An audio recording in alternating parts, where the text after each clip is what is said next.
Hello दोस्तों, मैं विजय कुमार आपका अपने channel NCERT for government exam में स्वागत करता हूं। दोस्तों देखिए दोस्तों, अगर आप एएलपी और टेक्नीशियन दोनों का अगर फार्म भरे हैं दोस्तों, तो आपको साइंस एकदम मारना ही पड़ेगा। साइंस का प्रैक्टिस सेट मारिए, कुछ भी नया मत पढ़िए दोस्तों। अगर पढ़ लिए हैं तो एकदम प्रैक्टिस सेट मारिए, ज़्यादातर से ज़्यादातर प्रैक्टिस मारिए, ठीक ना।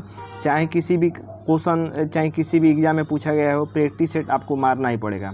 प्रैक्टिस सेट मारेंगे तो आपको रिवाइज होगा और आपको कॉन्फिडेंस आएगा कि हाँ मैं क्वेश्चन को कर ले रहा हूँ, ठीक ना। तो कुछ नहीं करना है, केवल प्रैक्टिस मारना है। तो चलिए इससे स्टार्ट करते हैं। ये 28 क्वेश्चन की सीरीज होगी दोस्तों। 28 क्वेश्चन है इसमें। आप कमेंट करके बताइएगा कि आपका कितना सही हो रहा है, ठीक ना। तो चलिए स्टार्ट करते हैं। सभी किसी न किसी एग्जाम में पूछे गए हैं। कोई रेलवे के एग्जाम में पूछा गया है, तो कोई पुलिस के एग्जाम में पूछा गया है, ठीक ना। तो बस आपको प्रीवियस ईयर चाहिए था। देखते हैं दोस्तों, 132 नंबर से क्वेश्चन देख लेते हैं। अगर चैनल पर नए हैं दोस्तों तो चैनल को सब्सक्राइब जरूर करिएगा, ठीक ना। देखते हैं 132 नंबर उसके निम्नलिखित में से कौन सी ग्रंथि सबसे बड़ी है, बताइए। सबसे बड़ी ग्रंथि पूछ रहा है, देख रहे हैं ना क्वेश्चन का जवाब नहीं है, ठीक ना। ऑप्शन है दोस्तों, यकृत को, पीयूषिका को, कि ओटू को, कि अग्नाशय को। क्या हो जाएगा आंसर दोस्तों? सबसे बड़ी ग्रंथि कौन होती है? तो क्या हो जाएगा 132 का आंसर? तो एक तो बस 132 का दोस्तों ऑप्शन नंबर ए हो जाएगा, यकृत। यकृत को दोस्तों सबसे बड़ी ग्रंथि कहते हैं, ठीक ना। जबकि अग्नाशय मिश्रित ग्रंथि होती है, ठीक ना। मिश्रित ग्रंथि और मिश्रित में भी सबसे बड़ी ग्रंथि। अगला देख लेते हैं दोस्तों, नवजात शिशु में कितनी हड्डी होती है? देखिए नवजात शिशु का पूछा है। ऑप्शन है 206, 230, 280 कि 300। क्या हो जाएगा आंसर? तो बहुत लोग 206 मार देंगे। 206 नहीं होता है। नवजात शिशु में हड्डियों की संख्या ज़्यादा होती है, तो 300 याद रखिएगा, ठीक ना। 300 से प्लस होती है तो 300 याद रखिएगा। 133 का ऑप्शन नंबर डी से हो जाएगा। 134 नंबर क्वेश्चन है दोस्तों कि विटामिन सी का रासायनिक नाम बताइए। महत्वपूर्ण क्वेश्चन है। विटामिन सी का रासायनिक नाम, साइट्रिक अम्ल, प्रतिस्कर्बिक यानी स्कॉर्बिक अम्ल, ऑक्जेलिक अम्ल कि नाइट्रिक अम्ल। क्या हो जाएगा आंसर दोस्तों इसका? 134 का आंसर क्या हो जाएगा? तो 134 का दोस्तों 134 का ऑप्शन नंबर दोस्तों 20 से हो जाएगा, एस्कॉर्बिक अम्ल, ठीक ना। विटामिन सी का रासायनिक नाम क्या है? एस्कॉर्बिक अम्ल, ठीक ना। जबकि विटामिन सी में दोस्तों साइट्रिक अम्ल पाया जाता है। यह रासायनिक के नाम पूछ रहा है, ठीक ना। साइट्रिक अम्ल मिलने के कारण ही दोस्तों खट्टा होता है, ठीक ना। विटामिन सी में जो आंवला होता है, तो लेकिन अम्ल यहाँ पर रासायनिक नाम पूछा है तो एस्कॉर्बिक अम्ल हो जाएगा, याद रखिएगा, महत्वपूर्ण है। अगला देख लेते हैं दोस्तों, ऑप्शन नंबर इसका 20 से हो जाएगा। अगला 135 नंबर दोस्तों कि आप शरीर के आंतरिक अंगों का परीक्षण किस उपकरण द्वारा किया जाता है बताइए। कार्डियोग्राम द्वारा, एंडोस्कोप द्वारा, स्टेरियोस्कोप द्वारा कि माइक्रोस्कोप द्वारा। कमेंट करके जरूर बताइएगा दोस्तों कि आपका कितना सही हो रहा है, ठीक ना। 135 का क्या हो जाएगा आंसर दोस्तों? तो 135 का दोस्तों ऑप्शन नंबर दोस्तों 20 से हो जाएगा, ठीक ना। एंडोस्कोप द्वारा दोस्तों शरीर के आंतरिक अंगों का परीक्षण किया जाता है, ठीक ना, जांच किया जाता है। तो ऑप्शन नंबर 20 सही हो जाएगा, ऑप्शन नंबर 20 सही हो जाएगा। अगला देख लेते हैं दोस्तों, 136 नंबर है कि भोजन प्रायः किस में पचता है बताइए। भोजन किस में पचता है? यकृत में पचता है कि पेट में, कि छोटी आंत में, कि बड़ी आंत में। क्या हो जाएगा आंसर दोस्तों? 136 का आंसर क्या हो जाएगा? तो 136 का दोस्तों ऑप्शन नंबर सी सही हो जाएगा दोस्तों, छोटी आंत में दोस्तों पचता है, ठीक ना। तो कौन सा आंसर हो जाएगा? ऑप्शन नंबर सी हो जाएगा, छोटी आंत। अगला देख लेते हैं दोस्तों, 137 नंबर की ईसीजी किस रोग का पता लगाने हेतु प्रयुक्त की जाती है बताइए। ईसीजी से किसका पता लगाया जाता है? मस्तिष्क का, हृदय का, गुर्दा का कि फेफड़ा का। क्या हो जाएगा? 137 का आंसर दोस्तों। तो 137 का दोस्तों ऑप्शन नंबर बी से हो जाएगा दोस्तों, ऑप्शन नंबर बी। ईसीजी से हृदय का पता लगाया जाता है। देखिए दोस्तों, ईसीजी से हृदय का पता लगाया जाता है, जबकि मस्तिष्क का पता दोस्तों ईईजी से लगाया जाता है, ठीक ना, ईईजी से। तो महत्वपूर्ण है, याद रखिएगा, ठीक ना। ईसीजी का फुल फॉर्म क्या होता है? कमेंट करके जरूर बताइएगा, ठीक ना। अगला देख लेते हैं दोस्तों, 138 नंबर की अग्नाशय किसे स्रावित करता है बताइए। महत्वपूर्ण क्वेश्चन है। अग्नाशय किसे स्रावित करता है? इंसुलिन को, पित्त रस को, पाचन रस को कि लार को। कॉल आपको प्रैक्टिस सेट मारना है ज़्यादा से ज़्यादा तक, ठीक ना। क्या हो जाएगा? 138 का आंसर दोस्तों। तो 138 का दोस्तों ऑप्शन नंबर ए हो जाएगा।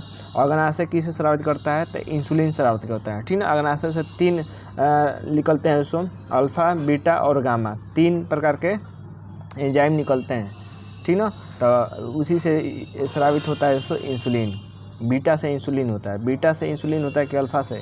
कमेंट करके बताना है। बीटा से क्या हो जाता है? इंसुलिन हो जाता है, ठीक ना। अगला देख लेते हैं दोस्तों, 139 का आंसर। तो 139 नंबर क्वेश्चन है दोस्तों कि सामान्य वयस्क व्यक्ति में कुल कितना रक्त होता है, बताइए कितना रक्त होता है दोस्तों सामान्य वयस्क में। 5 से 6 लीटर, 3 से 4 लीटर, 8 से 10 लीटर कि 10 से 12 लीटर। क्या हो जाएगा 139 का आंसर दोस्तों। 139 का दोस्तों ऑप्शन नंबर ए सही हो जाएगा दोस्तों। 5 से 6 लीटर होता है वयस्क व्यक्ति में, ठीक ना, रक्त।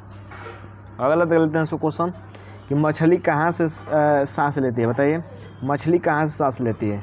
ऑप्शन है दोस्तों नाक, फेफड़ा, गलफड़ा कि पंख। क्या हो जाएगा आंसर दोस्तों 140 का आंसर। 140 का आंसर क्या हो जाएगा, तो 140 का ऑप्शन नंबर सी से हो जाएगा दोस्तों, गलफड़े से सांस लेती है मछली, ठीक ना। ये सभी क्वेश्चन महत्वपूर्ण है दोस्तों, आप खुद देख रहे हैं कि प्रैक्टिस कर रहे हैं तो आपको मालूम होगा कि क्वेश्चन महत्वपूर्ण है कि नहीं। सभी क्वेश्चन एकदम मोस्ट इंपोर्टेंट क्वेश्चन लिया हूँ। अगला क्वेश्चन देख लेते हैं दोस्तों 141 नंबर कि आलू किसका संशोधित रूप यानी उत्पादन है, बताइए किसका संशोधित रूप होता है दोस्तों आलू। ऑप्शन है दोस्तों जड़, तना, पत्ती, तना। जड़, पत्ती, फूल, तना। क्या हो जाएगा आंसर 141 का आंसर। तो 141 का दोस्तों ऑप्शन नंबर डी से हो जाएगा, तना का संशोधित रूप है, ठीक ना।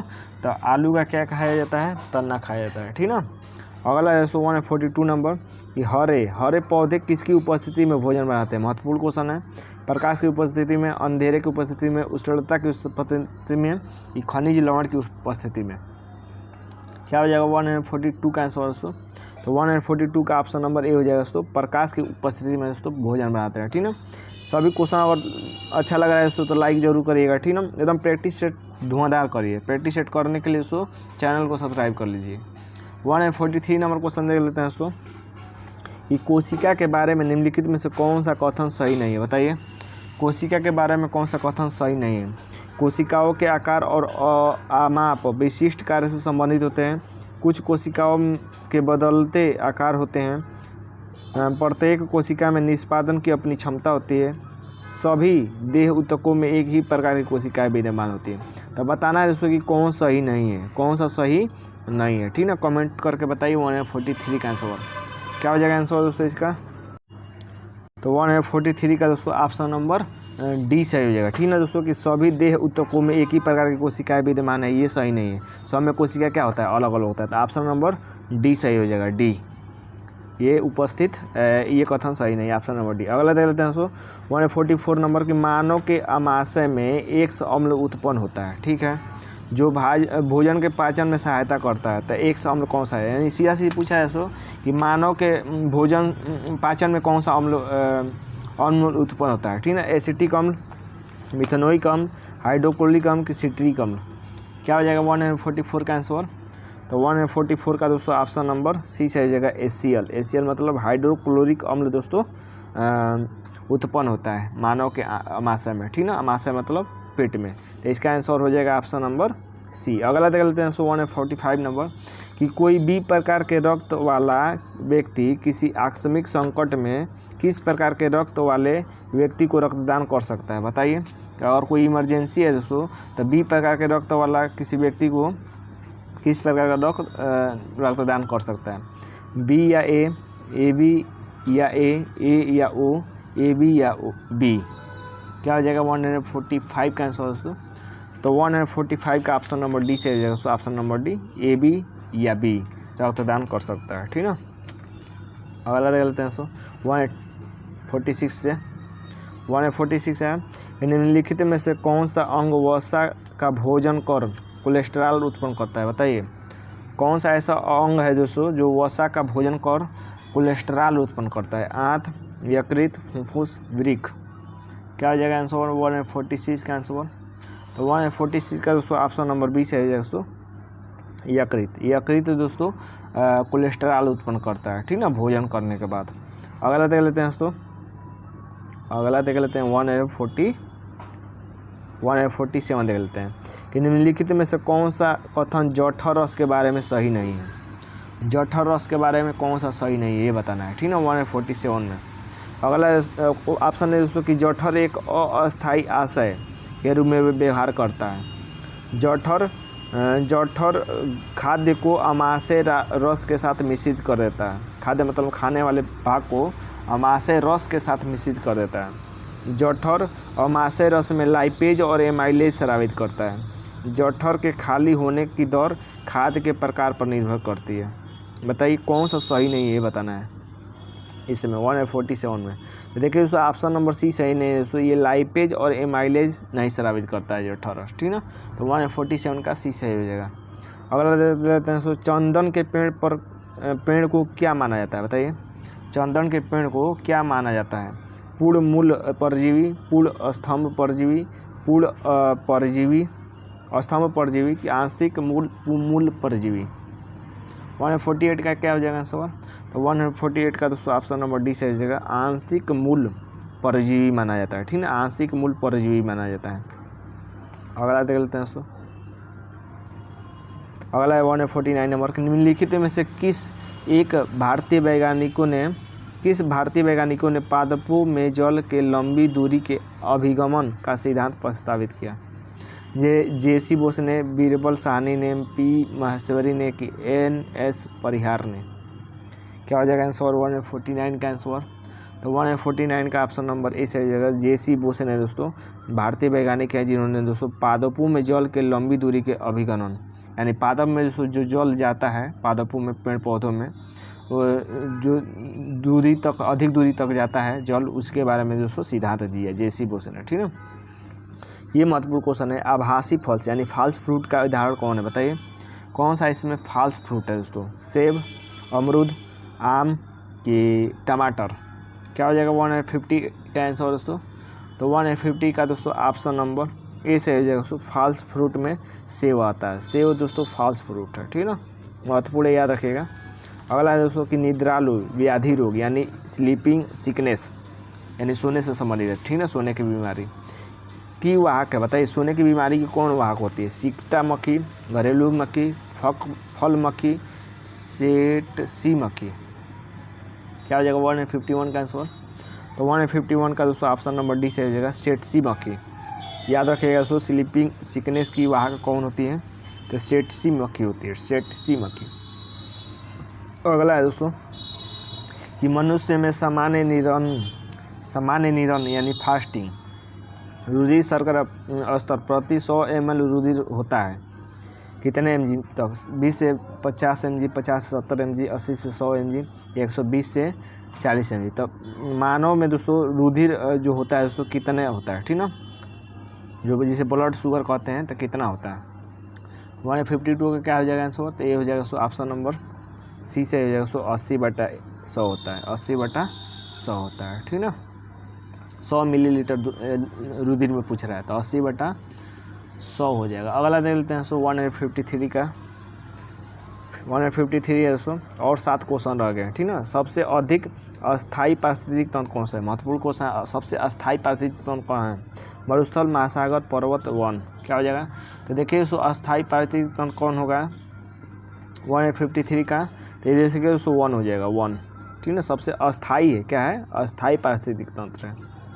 153 का डी से हो जाएगा। अगला देख लेते हैं 154 कि निम्नलिखित में से कौन सा एक कृत्रिम परितंत्र है? बताइए कृत्रिम परितंत्र कौन है दोस्तों? ऑप्शन है तालाब, खेत, वन, इनमें से कोई नहीं। बताइए 154 का आंसर क्या हो जाएगा? तो 154 का दोस्तों ऑप्शन नंबर बी से हो जाएगा दोस्तों, खेत दोस्तों एक कृत्रिम परितंत्र है, ठीक ना, खेत। 54 का बी से हो जाएगा। अगला देखते हैं 155 कि चेचक के लिए टीके का आविष्कार किसने किया? बताइए, यानी चेचक के टीके का आविष्कार किसने किया? ऑप्शन है दोस्तों सर फ्रेडरिक ग्रांट बेटिंग ने, सर अलेक्जेंडर फ्लेमिंग ने, एडवर्ड जेनर ने कि लुई पास्चर ने? क्या हो जाएगा आंसर दोस्तों 155 का आंसर? तो ऑप्शन नंबर सी से हो जाएगा दोस्तों, एडवर्ड जेनर ने दोस्तों चेचक के टीके का आविष्कार किया, ठीक ना। चेचक किससे होता है दोस्तों? चेचक दोस्तों ये वायरस से होता है। चेचक किससे होता है? वायरस से होता है, ठीक ना। और दोस्तों अलेक्जेंडर फ्लेमिंग ने किसका खोज किया? तो अलेक्जेंडर फ्लेमिंग ने दोस्तों पेनिसिलिन का खोज किया, ठीक ना। अगला देख लेते हैं, इसका आंसर ऑप्शन नंबर सी से हो जाएगा। अगला देख लेते हैं 156 कि पृथ्वी पर विशालतम जीवित पक्षी कौन सा है? बताइए सबसे विशालतम जीवित पक्षी कौन है पृथ्वी पर? ईमू है, जीवित पूछ रहा है, शुतुरमुर्ग है, एल्बेट्रस है कि साइबेरियाई सारस है? क्या हो जाएगा 156 का? तो आसान क्वेश्चन है, ऑप्शन नंबर दोस्तों बी से हो जाएगा, ठीक ना, शुतुरमुर्ग है। अगला दोस्तों कि निम्नलिखित में से विशालतम स्तनधारी कौन सा है? बताइए, स्तनधारी पूछ रहा है कि सबसे विशालतम स्तनधारी कौन है? ऑप्शन है दोस्तों हाथी, व्हेल, डायनासोर, गैंडा। क्या हो जाएगा 157 का आंसर दोस्तों? तो 157 का ऑप्शन नंबर 20 है जाएगा दोस्तों व्हेल। व्हेल सबसे विशालतम स्तनधारी है। धनिया में उपयोगी अंश कौन सा है? बताइए, धनिया में उपयोगी अंश कौन है? मूल और पत्ती, मूल और पत्ते, पत्ते और पुष्प, पत्ते और सूखे फल, पुष्प और सूखे फल। बताइए क्या हो जाएगा 158 का आंसर? तो ऑप्शन नंबर सी है दोस्तों पत्ते और सूखे फल दोस्तों धनिया के में उपयोगी अंश है। ठीक है। 159 है कि किसी पादप को शाकीय भारतीय डॉक्टर कहते हैं। बताइए कौन सा ऐसा पौधा है दोस्तों जिसको भारतीय डॉक्टर माना जाता है? आंवला, आम, नीम, तुलसी। क्या हो जाएगा 159 का आंसर दोस्तों? तो 159 का ऑप्शन नंबर ए से है दोस्तों आंवला को दोस्तों डॉक्टर भारतीय डॉक्टर माना जाता है शाकीय। मानव रुधिर का पीएच मान कितना होता है? देखिए दोस्तों मानव रुधिर का पीएच मान दोस्तों सच्चा खून होता है, सच्चा से 7 और 4, 7.4 होता है। तो 7.4 ऑप्शन नंबर डी में दिया है। ठीक ना। तो ये थे दोस्तों हमारे 28 क्वेश्चन। आप कमेंट करके ज़रूर बताइएगा कि आपका कितना सही हो रहा है। ठीक ना, एकदम प्रैक्टिस ज़बरदस्त कीजिए। आज के लिए बस इतना है दोस्तों, धन्यवाद दोस्तों।